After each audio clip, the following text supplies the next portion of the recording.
Magandang araw sa inyo mga boss idol, panibagong araw na naman at panibagong video ang ating tatalakayin dito. Tara na at talakayin natin dito ang naging pahayag ni Jayson Tatum na siya nga daw ang pinakamagaling na player ngayon sa NBA.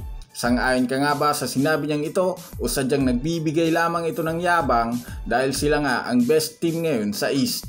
Tatalakayin na rin natin ang naibalitang pilay nga daw ngayon ng Lakers dahil out nga ang 4 sa pinakamahalagang player sa kanila sa rematch kontra sa Golden State Warriors. Pero bago yan, please don't forget to hit the notification bell at mag-subscribe sa ating channel.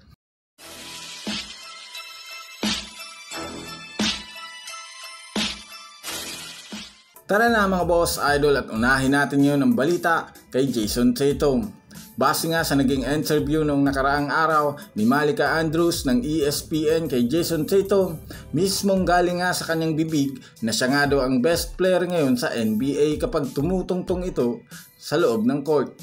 Ibig sabihin mukhang ito nga ang bagong bersyon ni Ja Morant sa Eastern Conference. Kung inyong ang matatandaan mga boss idol, sinabi rin naman nga ni Morant ang ganitong mga kataga, ngunit ang pagkakaiba lamang nga ay sa kanya, I'm fine in the West. Alam naman nga natin na maganda ang performance ngayon na ipinapakita ng Boston Celtics na may hawak na 43 wins at 12 losses. Ito na nga ang pinakamagandang record as of now sa buong NBA. Kaya naman nasa kanila nga ang pressure ngayon pagdating ng postseason. Pero dahil nga sa naging pahayag na yan ni Jayson Tatum ay mukhang mas lalong nadagdagan ang pressure na hawak nila dahil kung malalaglag nga sila ng maaga, katakot-takot na batikos na ang aabuti nito sa mga fans. Alam naman nga natin na kahit man nasa listahan ito na napabilang sa MVP ranking, malayong malayo pa rin naman sa katotohanan na mapatunayan niya ngayong season ang kanyang pinagsasasabi. Sa kabilang dako naman tayo mga boss idol tungkol naman sa magiging rematch bukas ng Golden State Warriors at Los Angeles Lakers. Bukas na nga muli babalik mga boss idol ang mga laro ng NBA at ang inaabangan nga dito ng mga fans ay ang labanan ng Lakers at Warriors. Alam naman nga natin na una na ngang nanalo dito ang Lakers sa isang double overtime win sa bahay mismo ng Warriors. Ngunit may mga mahalagang player rin naman nga ang inanunsyo na out sa kanila bukas.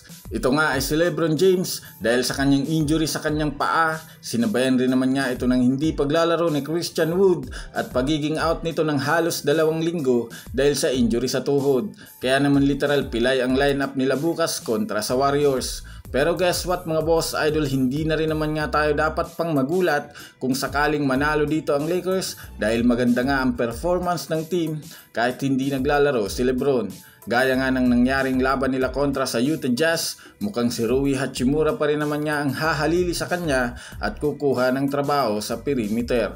Naandyan rin naman nga si Spencer Dinwiddie na may kakayahang gumawa ng sariling puntos. Makikita nga natin bukas yan mga boss idol kung magagamit nga ba ng Warriors ang tamang timpla sa kanilang advantage o Lakers pa rin naman ang magwawagi sa pangalawang pagkakataon.